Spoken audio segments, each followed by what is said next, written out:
wabarakatuh. Perkenalkan, nama saya Tati Oktavia dengan NIM 209200041. Saya dari kelas 6B PIAUD. Di sini saya akan menjelaskan materi makalah yang berjudul Anak dengan gangguan motorik dispraksia palsi cerebral dengan dosen pengampu Ridwan SPC MPC Psikolog. Baik ya, baiklah masuk ke materi. Yang pertama yaitu pengertian dispraksia. Dispraksia adalah suatu bentuk gangguan perkembangan koordinasi motorik halus dan motorik kasar pada anak-anak. Kondisi ini disebabkan oleh gangguan pada saraf yang menyebabkan otak sulit memproses sinyal perintah gerak. Nah, sederhananya dispraksia membuat anak-anak kesulitan memikirkan, merencanakan, mengeksekusi, dan mengatur gerakan sehingga membuat mereka tidak mampu melakukan aktivitas fisik seperti umumnya berjalan, melompat, atau memegang alat-alat tulis sebaik anak-anak lain yang usianya sepantar.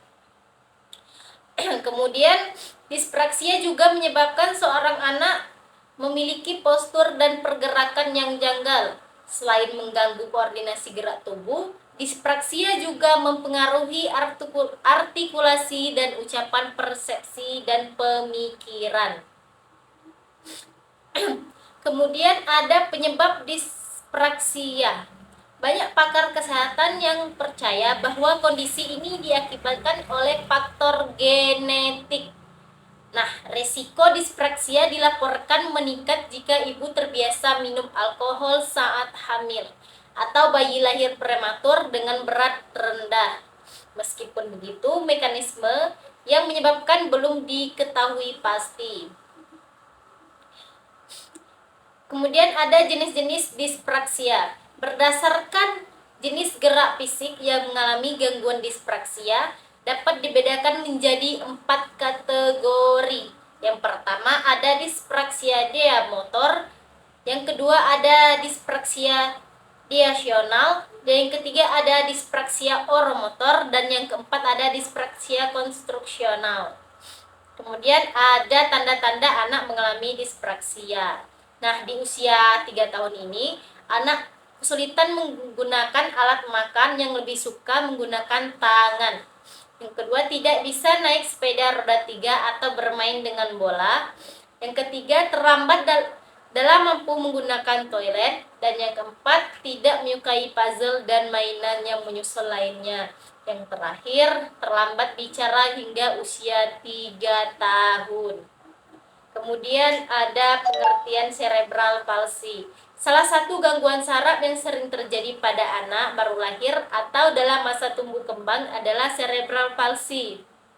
Secara garis besar, cerebral palsy adalah gangguan saraf yang disebabkan karena gangguan pada otak dan berakibat pada gangguan gerakan dan koordinasi otot pada anak. Nah, cerebral palsy juga merupakan salah satu gangguan dalam tumbuh kembang. Penyakit ini lebih dikenal dengan istilah kelumpuhan otak besar, karena cerebral palsy bisa mengganggu tumbuh kembang termasuk menyebabkan perkembangan abnormal pada otak. Kemudian ada penyebab cerebral palsy. Hingga saat ini belum diketahui dengan pasti apa penyebab utama dari penyakit ini. Namun, banyak anggapan yang menyebut bahwa salah satu pemicu kelainan ini adalah kelahiran prematur. Sebab saat bayi terlahir prematur, ada kemungkinan pembuluh darah ke otak belum berkembang sempurna. Nah, selain itu, ada beberapa faktor lain yang bisa memicu terjadinya kelainan ini, seperti mutasi pada gen yang mengontrol perkembangan otak, infeksi pada ibu yang mempengaruhi perkembangan janin, hingga gangguan suplai darah ke otak yang sedang berkembang. Nah, trauma karena kecelakaan pun bisa menjadi penyebab terjadinya penyakit ini pada anak dan bayi. Nah, itulah tadi penjelasan materi makalah dari saya. Lebih dan kurangnya saya mohon maaf. Kepada Allah sama-sama kita mohon ampun. Saya akhiri. Wassalamualaikum warahmatullahi wabarakatuh.